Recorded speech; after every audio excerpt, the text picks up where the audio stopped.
aquí mi amigo Fernando Berlín. Yo antes hablábamos con algún grupo de las personas más jóvenes que estáis aquí, que soy casi todas, y hablábamos de cómo de alguna manera educarnos también, perdonad otra vez que meta la política, porque claro, hay que escuchar todas las emisoras, leer todos los periódicos si es posible para formar un criterio objetivo de lo que pasa en la realidad. Claro, si vosotras, especialmente, porque se repito siempre en lo social, siempre estáis chicas, pero si analizáis y veis los múltiples medios de comunicación que hay en España y algunos del extranjero, en casi todos aparece mi buen amigo Fernando Berlín, porque yo, más que decir dónde has estado, yo creo que sería mucho más breve, porque me puedo tirar los 10 minutos en ello, dónde no has estado. Además, desde el punto de vista comercial, puedo decir lo de la cafetera por las mañanas, que esto no creo que haya ninguno que pagar nada por ello.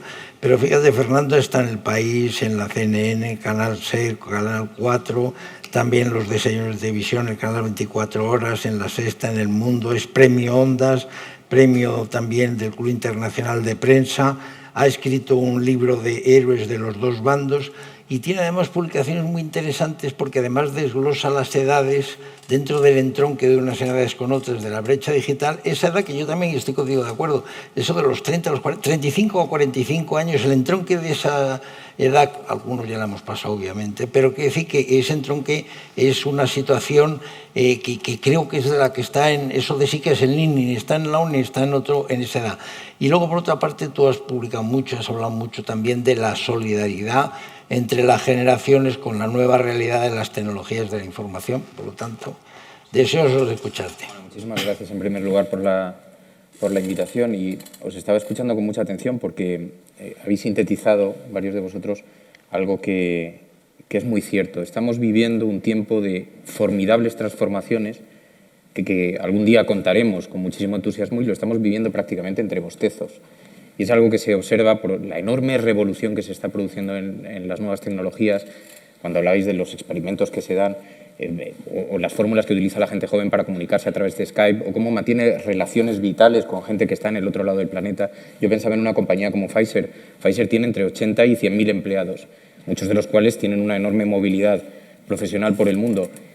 Si a esos empleados les preguntases, a algunos de ellos, se sentirían más parte de la familia Pfizer o del país Pfizer que del país en el que están, de la ubicación. Esto pasa con la compañía Repsol, con la compañía IBM, con las grandes transnacionales que trabajan en todos los lugares del mundo y que mantienen una estructura interna de colaboración con sus propios compañeros de trabajo que va más allá de la nacionalidad, ¿no? De hecho, mi generación inauguró un concepto poco conocido, pero muy fácilmente comprensible, que consiste, lo denominaban aquella generación que se encuentra viviendo fuera, decían, era el sionismo digital, que no tienen un sentimiento de pertenencia a un país, sino que tienen el sentimiento de pertenencia a una red social, a un punto de lugar de encuentro, a un grupo que puede estar dividido en diferentes lugares del mundo, porque somos una generación acostumbradas a viajar mucho, a una enorme movilidad profesional, personal, los expatriados, la gente que ha tenido que salir del país, que un día está viviendo en Alemania, pero después tiene una enorme capacidad para saltar y pasar a vivir al Reino Unido o a Estados Unidos, y no le representa un problema, ¿no? Esto hace una generación era impensable, ¿no? Ir a Castellote, al pueblo de mi familia, eran 6 horas en coche y eso suponía toda una aventura familiar, ¿no? Toda una aventura personal. Si le decías a tu padre que ibas a trabajar en otra ciudad, era un drama personal, ahora trabajas en otro país, ¿no? Bueno, esto ha cambiado en la sociedad muchísimo. Tanto ha cambiado, estaba leyendo una experiencia que se ha dado en Seattle, diferente pero relacionada con este ámbito porque ha suscitado un enorme interés de los medios de comunicación.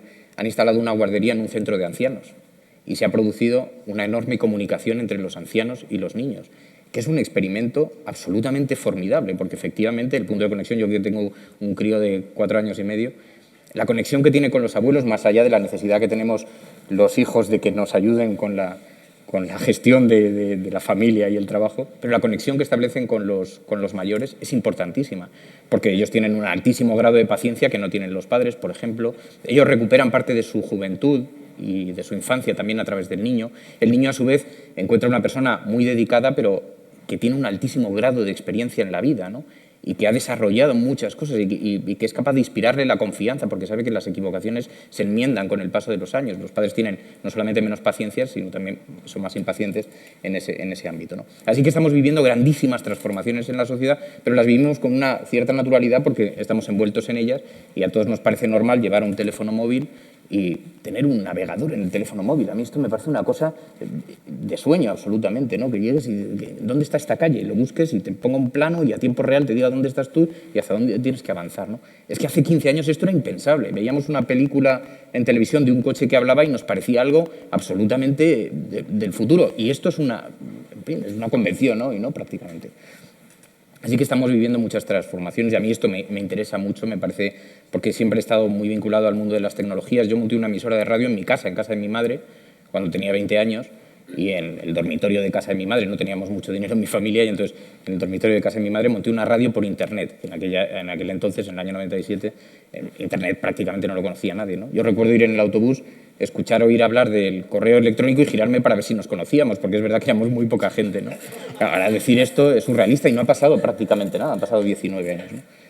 Pero entonces aquella radio tuvo muchísima notoriedad porque no había muchas y emitiendo desde una casa, Microsoft la clasificó como uno de los 30 mejores medios de comunicación del planeta y lo incluyó en un ranking con el Washington Post, con el Wall Street Journal. Nadie sabía que emitía desde una casa, ¿no?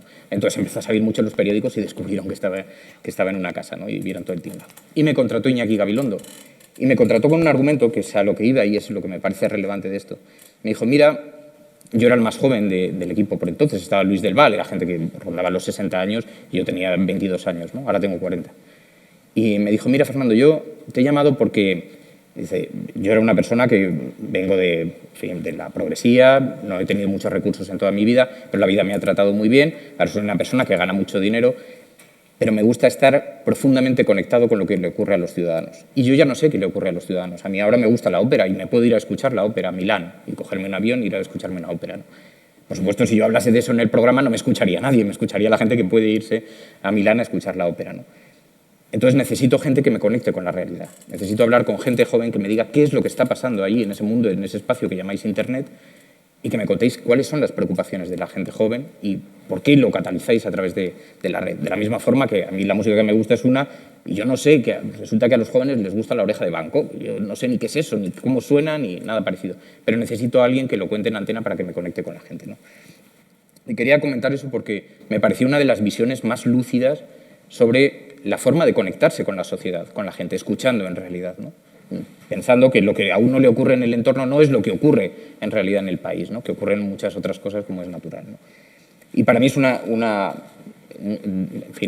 explicación muy pedagógica y creo que es muy interesante escucharlo porque hay que estar permanentemente oyendo qué es lo que le está ocurriendo a la gente.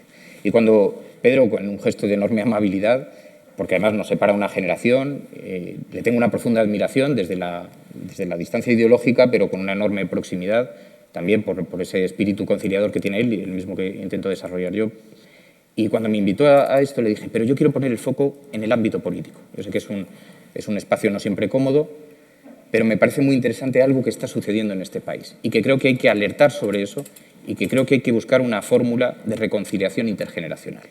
Cuando el 12 de mayo, Albert Rivera, que es un político en ascendencia, que, en fin, digamos que no provoca grandes desencuentros con las élites ni con los ciudadanos, dijo una frase que ha tenido consecuencias muy negativas para su campaña, dijo, el cambio político solamente lo pueden protagonizar los nacidos en la transición, no los nacidos antes. Se montó un enorme revuelo, ¿no?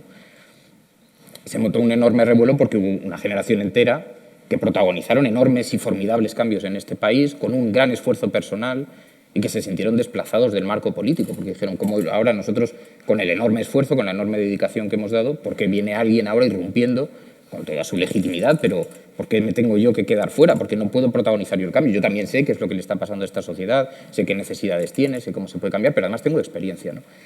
En realidad lo que me pareció muy interesante de aquello es que estaba visibilizando un sentimiento que tiene toda una generación, mi generación, ¿no? Es verdad que yo no lo he tenido nunca, entre otras cosas, pues siempre he tenido la enorme necesidad, probablemente por mi situación familiar, por lo que me costó entrar en el mundo laboral, por las necesidades que tenía, por la propia ayuda que recibí de gente como Gabilondo, siendo muy joven y que me llevó a su equipo, y nunca he tenido ese desencuentro generacional. Siempre he tenido amigos mucho más mayores de lo que era yo, ¿no? pero visibiliza perfectamente un sentimiento que está muy extendido en mi generación, muy extendido, que ha habido una generación que ocupó la transición, desplazando a la generación anterior, porque es verdad que se había quedado anquilosada, que no entendía los cambios que se estaban dando en el mundo, que además era una generación fundamentalmente muy adulta, ya muy mayor, y de pronto irrumpió aquí una generación que ocupó los ministerios, ocupó las grandes cúpulas de las élites, los medios de comunicación, pero que era gente muy joven. Felipe González es que fue presidente del gobierno con 40 años. Es que Suárez fue presidente del gobierno con 43 años. Si ahora os digo, yo tengo 40 años, si ahora os digo que yo soy presidente del gobierno, mañana me miraréis diciendo, si tú eres un chaval, tienes mucho territorio por delante, esperaos, ¿no? Es verdad que se ha producido un cierto tapón en el acceso, esa generación que llegó se blindó, y lo que hizo fue provocar un sentimiento de reacción en mi generación, ¿no? Fue decir, si no me dejas pasar, lo tomo por asalto, ¿no? Que era la famosa frase de Pablo Iglesias.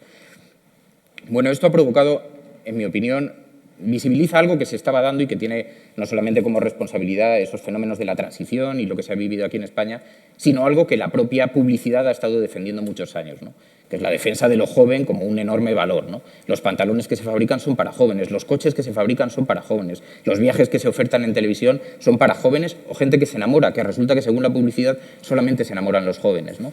Y entonces han cerrado el círculo completamente expulsando de las oportunidades a esa otra generación, lo cual es muy grave, ¿no?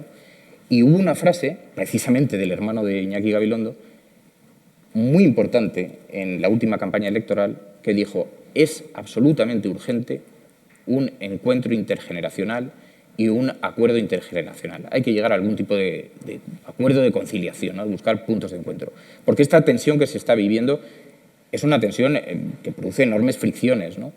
Yo sé que hay otros espacios de encuentro, yo lo detecto en las nuevas tecnologías, por ejemplo. Los nietos ayudan a los abuelos a utilizar WhatsApp, son los primeros que les instalan, los primeros que les enseñan cómo se utiliza Internet, y ahí hay un espacio de colaboración intergeneracional que es enormemente positivo, ¿no?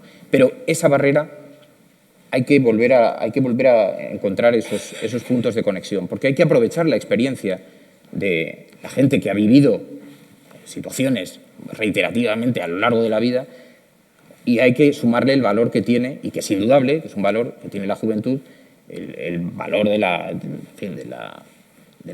capacidad de irrupción y la energía y el riesgo, ¿no? Y la asunción de riesgos.